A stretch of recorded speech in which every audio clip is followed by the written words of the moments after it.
occupation of the Japanese. Yes, and then some. A good question. Good question. Okay. Now let me finish the new territories first. Okay. Now the new territories. Yeah. Yeah. Sorry, you said Kowloon, new territories leased for 99 years. And then it means Hong Kong and Kowloon was under British. Why did they give it back then? Good question. I want to tell you why. They could say, okay, take the new territory in Yes. 1997. I tell you why. I tell you why. I give you why. Now let me finish that. Ask the question after I said about the occupation of the new territories. One of the reasons is that the new territories were leased. But then at that time, the people living in the new territories were peasants, strong people, peasants, during the Song. They resisted the occupation. So they tried to resist the British by fighting them behind doors and all that, all the. So the British did not want to get killed too many of them, and they had to concede to the locals there. So much so that they could build their houses. What we call the Ding Mok, the Ding Mok. They could build their own houses for the offspring, called the Ding houses.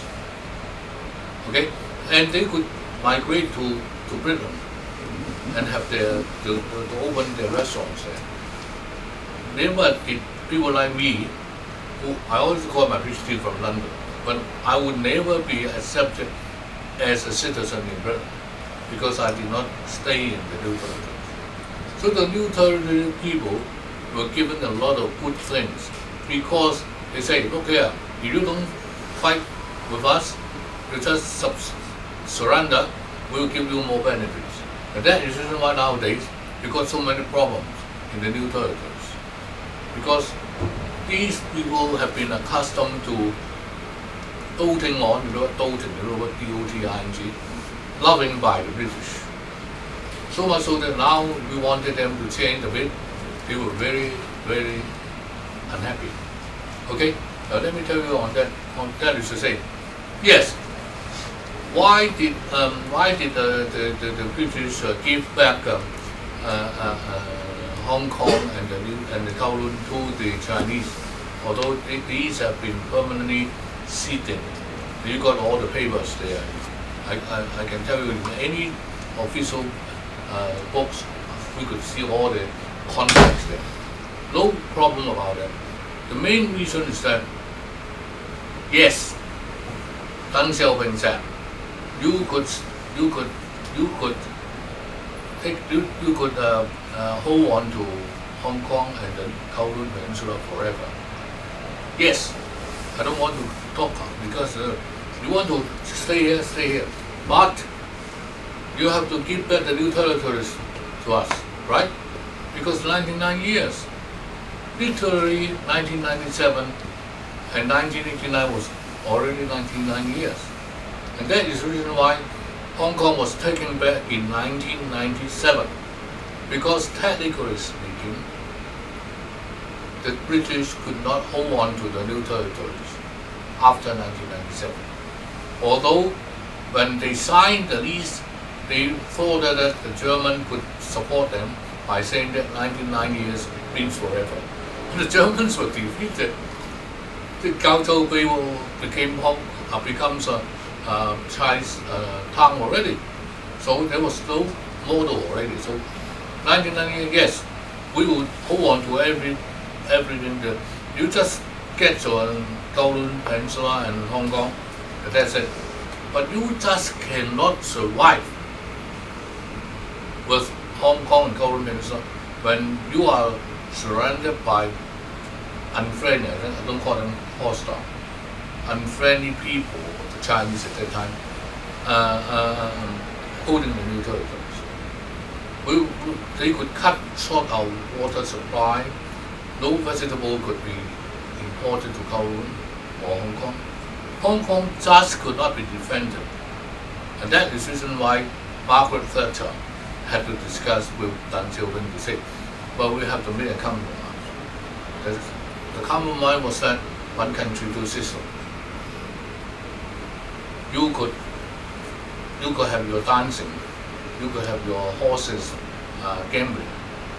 We don't care, but then basically the place was called one country, two system. That is to say, you have to acknowledge the sovereignty of the Chinese.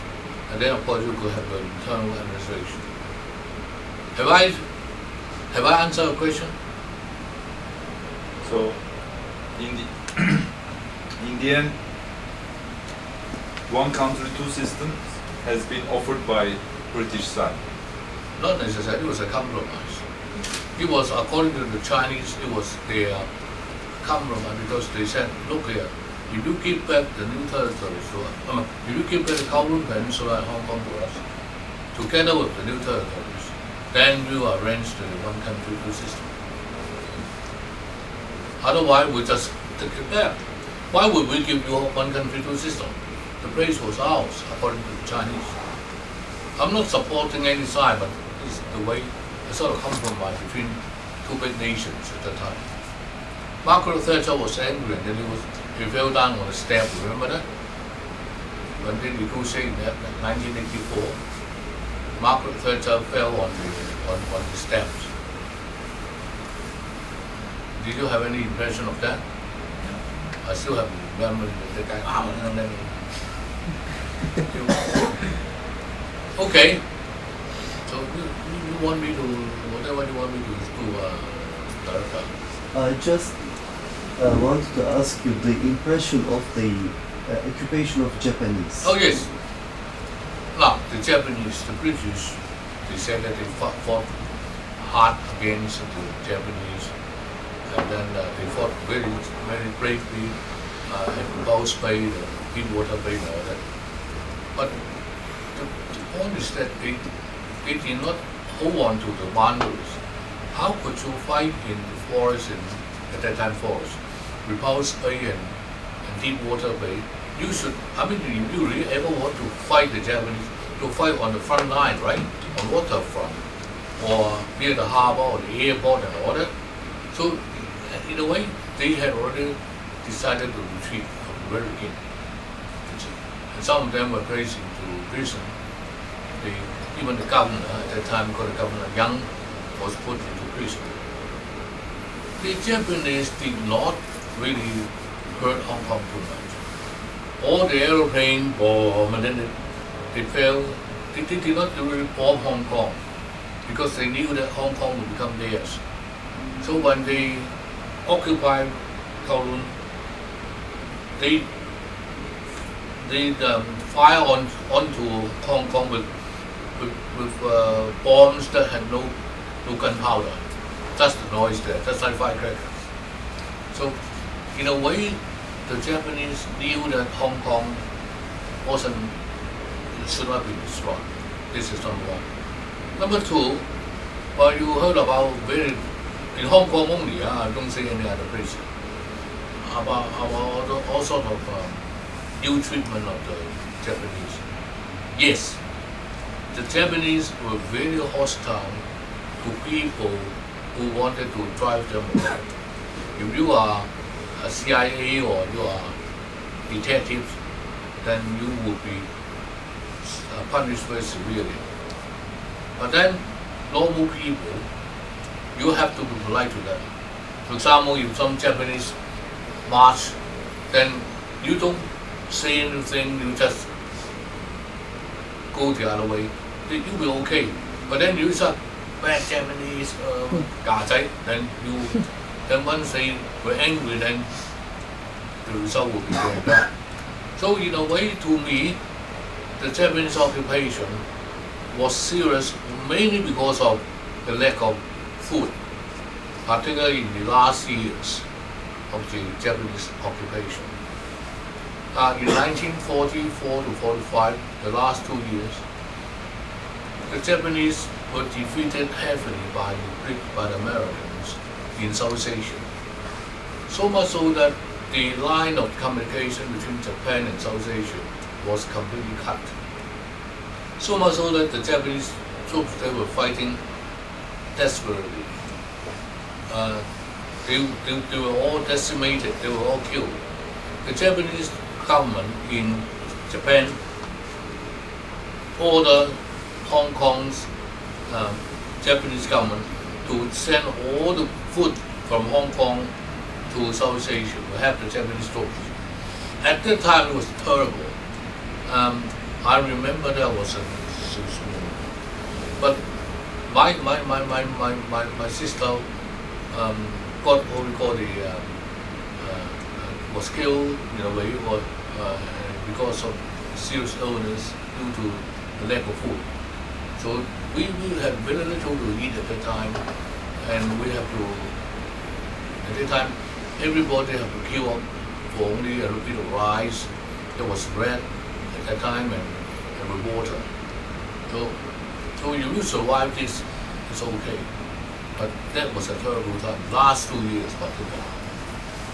Have I said enough? Thank you so Do much. you want to say something anymore? Thank you. I mean, you got the Nanking massacre. This in China is different. In Hong Kong, I don't see personally, at least, because I was about 3 at the time. So I did not see any sort of ill treatment of people that had nothing to do with politics. I mean, if you really wanted to fight against the Japanese, of course, it's another story.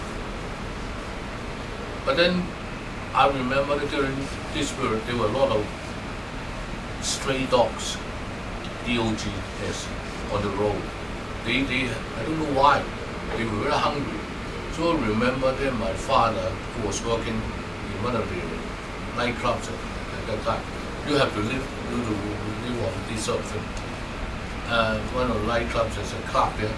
He had to bring a very big stick, remember, so big. I always ask him, why would you bring a big stick? You do a scale of the Japanese? He said, no, the Japanese are my friends. Why? Because they pay to go to have dancing. It's okay. But then they do a very scale of the dogs. The dogs have no eyes, they just move in and beat you and bite you.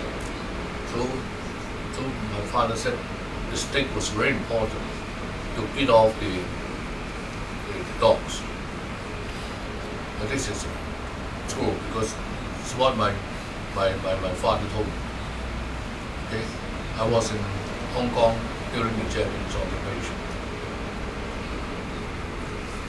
So do you have any Yes. question about it? Maybe I'm lucky, maybe some people were not lucky, but I'm not lucky because the most pretty sister I got passed away during this period because of hunger. So we did not have enough to eat. That's true. And that's the reason why during our period. Sorry. Okay, questions? Yeah. Please. How many more decades will the current status of Hong Kong continue? How many more decades? Yeah. Hong Kong, what? Current status of Hong Kong. Now, I tell you what,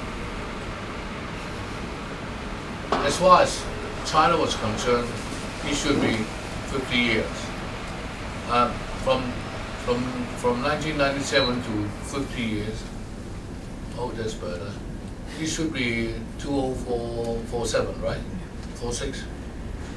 I'm sure that during this period there will be no change. The one country, two system would be guaranteed by contracts and by all the documents until 2045 or 47, 1997 for 50 years. That was guaranteed. But then afterward, what will happen? That's a very interesting question. So it depends on China. The development of Hong Kong has a great deal to do with China. If China prospers, Hong Kong prospers. If China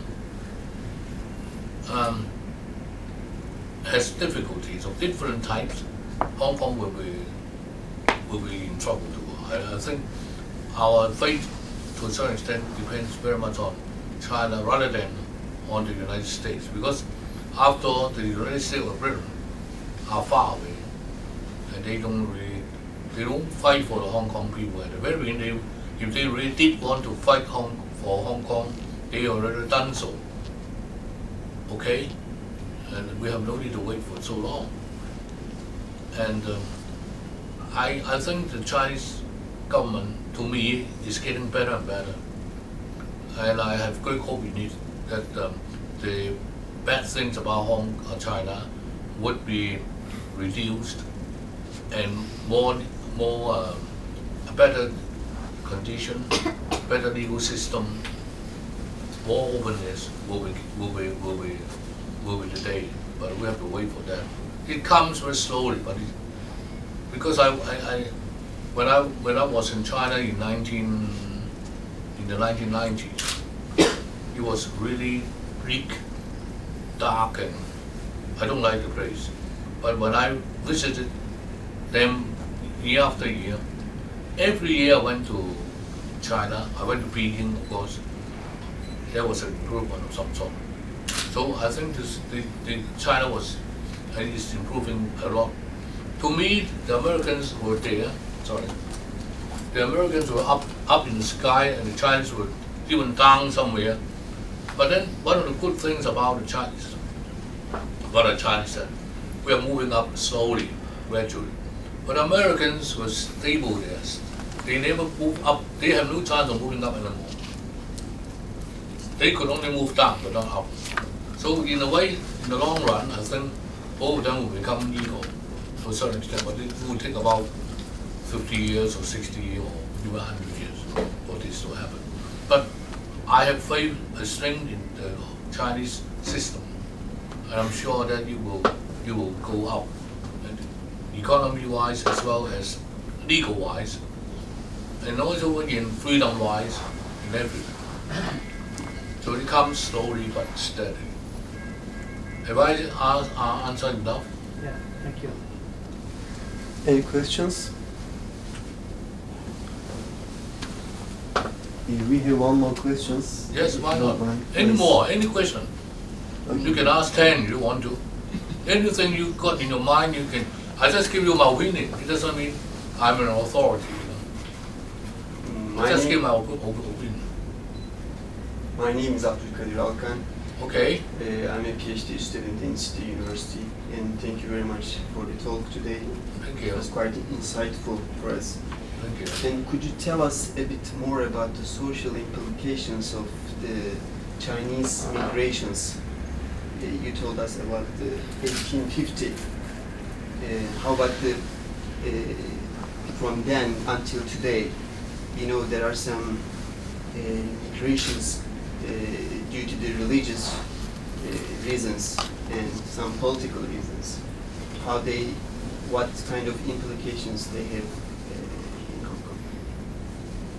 You mean about the minority peoples in Hong Kong? I mean the people, immigrants from mainland, the social implications. I know the social system, the two cultures there, to be honest. The Chinese in mainland China and the Hong Kong Chinese are quite different in their culture. I always said that misunderstandings are always there. But what the government should have done, which it hasn't done, is to educate the newcomers. The government only gives them some sort of support financially, provide them with enough to eat, but I think they should provide them with an elementary education on Hong Kong. What Hong Kong people would think about things. For example, would they like to spit? I mean, spit on, you know what I mean? So, or what the Hong Kong people about queuing up? I mean, you have to give them a sort of, not a moral history, but it's a civic education of 1 year, very simple, or 1 month, not 1 year, so that the immigrants know more about Hong Kong before they mix up with the Hong Kong people. Then the misunderstanding will be smaller. You don't expect the Hong Kong people to educate the new immigrants. There are a lot of misunderstanding there, I think. I think the newcomers should be given free elementary civic education for a short time. say 1 or 2 months, free of charge, before they are asked or they're allowed to find jobs in Hong Kong or to get around in Hong Kong. I think then the misunderstanding between the two peoples will be minimized. Okay? Have I answered the question, sir? Thank you very much. Okay, we have one more questions, and Okay. then any more questions? Okay, 2 more questions we have, and then we are gonna Okay. finalize. Abi size geçelim. I don't know, the subject already changed, but I always feel very much interested what happened around World War II. That's why I like the story of Japanese was in Hong Kong. So I will go back there. When I read about that, I see Japanese, actually they came here, they thought that it is their land anymore, so they will stay long. So they start to make some social and educational change, and Yes. I mean, they were forcing them to learn Japanese or this kind of thing I read. So can you tell us some examples of this kind of change and interest? Now, this is something which I think is from someone who has been anti-Japanese. I don't know, just this is, I think, I think the Japanese learned a great deal from the British, that they would not like to meddle with the Hong Kong's people's internal affairs. Now, take for instance the governor's house, in which the Japanese leader, our head, stayed. Only one thing they did was to add in one of the temples there or something like that. Nothing disturbed the governor's house. And of course, they used a very, very low road on the Queen's Road East. I mean, the Murray building there, you know, formerly where Hilton was. Now there was no more Hilton Hotel. The place was there. They tried to, as a shooting area for people who turn against the Japanese. But basically, as far as I know, we don't have very much, for example, the chance of seeing Japanese at all. The Japanese, like the British, would like to hide themselves up unless there was difficulties or danger or accident or important urgent matters. They call it the co-prosperity sphere. That included, of course, Hong Kong and South Asia and China. So, in a way, Japanese was taught as an official language, but usually there were a lot of interpreters and translators. So you could say some people earned by being translators. Not the one like in Mandela, he didn't know any of it. That's a bit on the side. Very funny guy, isn't he? Really. He was also a Could you do murderer. that? I can't. I mean, well, in Chinese we got a Nam Kok Chui Siu. That is to say, when everybody blew their horns, and he did the same. But then when everybody blew the horns, okay, nobody knew. Okay, it's called Nam. But then that guy, he was the only one who showed off. And then all the deaf people become even more deaf. They know what he's doing, but they didn't know all the signs and all that. They didn't know all the languages. Forget about it. So I don't think there is a deliberate attempt on the part of the Japanese to educate the Chinese in Hong Kong, to make Hong Kong a permanent place. The Japanese wanted to make the whole area, China, South Asia, even Australia, part of Japan. Okay? So this sort of prosperity sphere had a lot of program on education, but they never happened. So they put it down in writing, but they never put it into practice. So they stayed only 3-4 years, so it wasn't enough to make any change. The attitude, the target was not Hong Kong. Hong Kong was only one of the places Japanese wanted to occupy for good. The Japanese would prefer to have Shantung, Fujian, which were nearer to them than Hong Kong. Taiwan. Okay?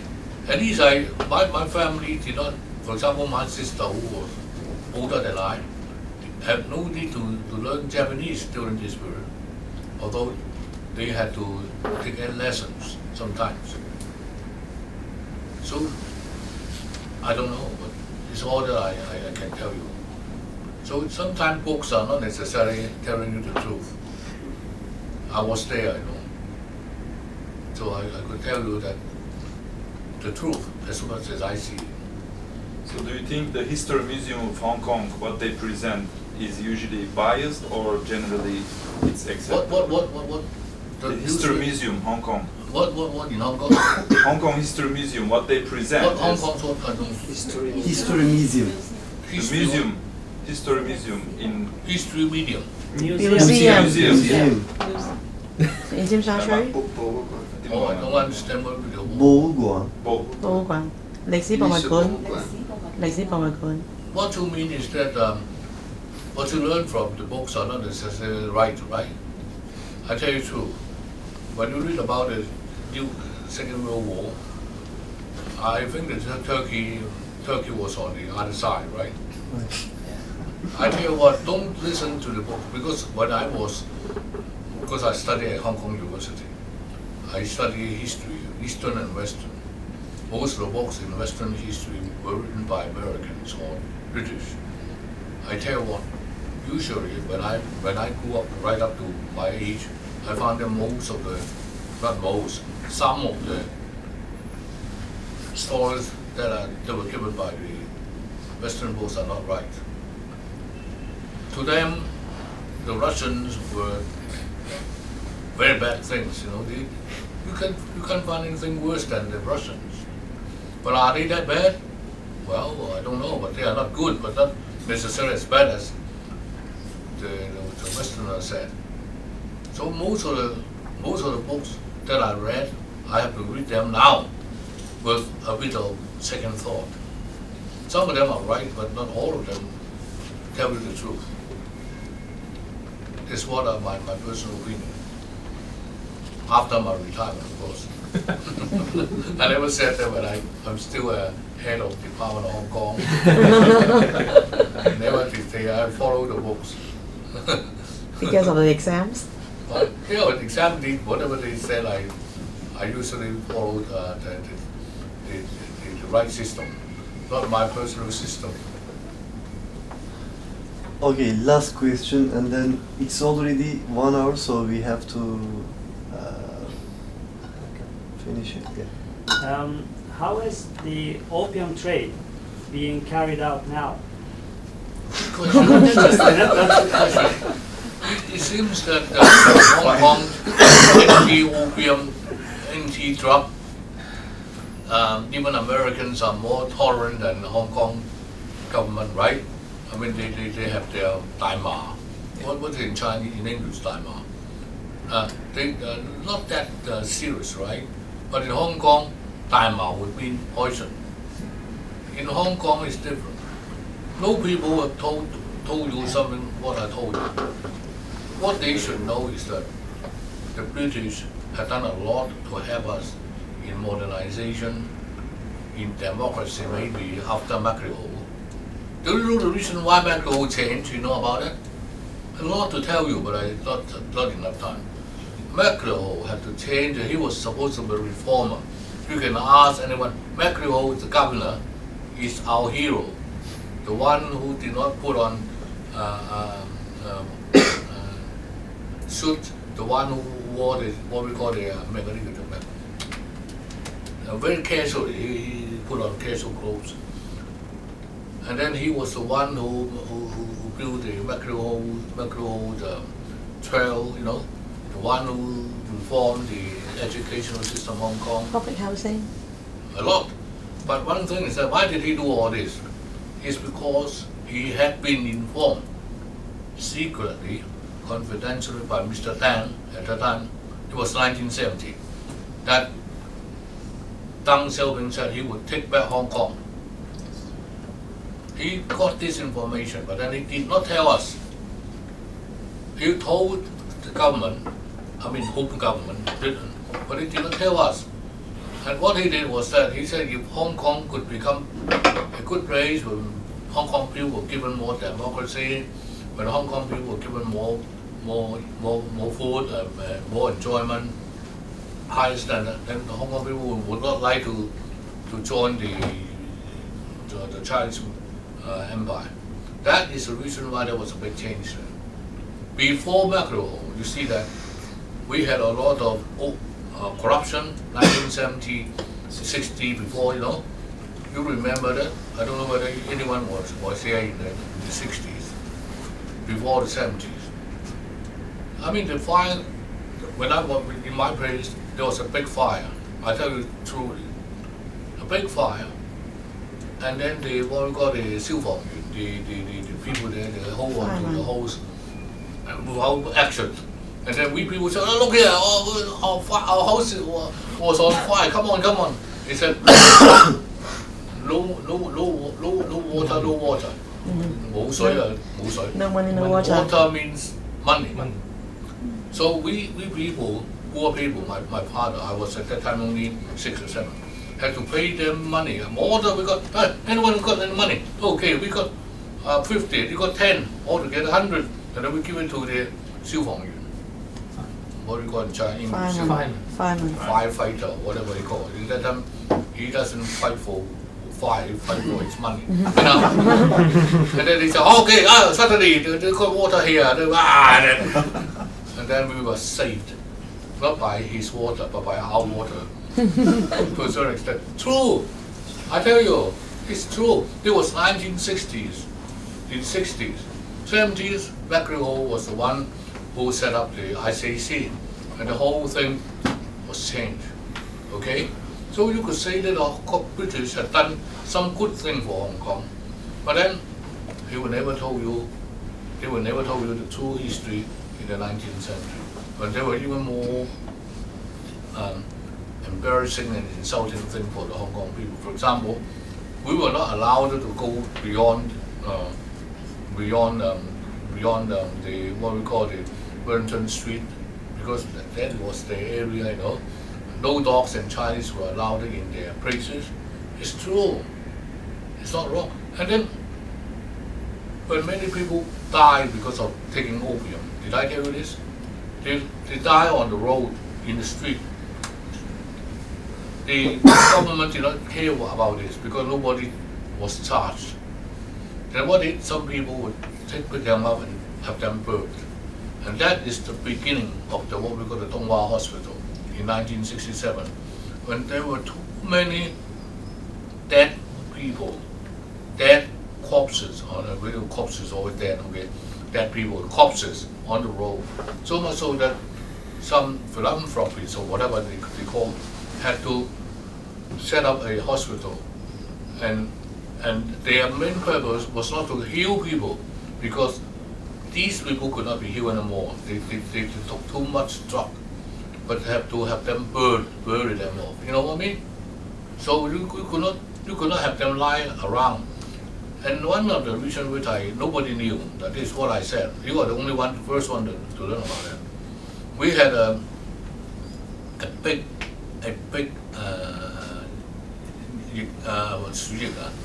what do you call it, Reds problems.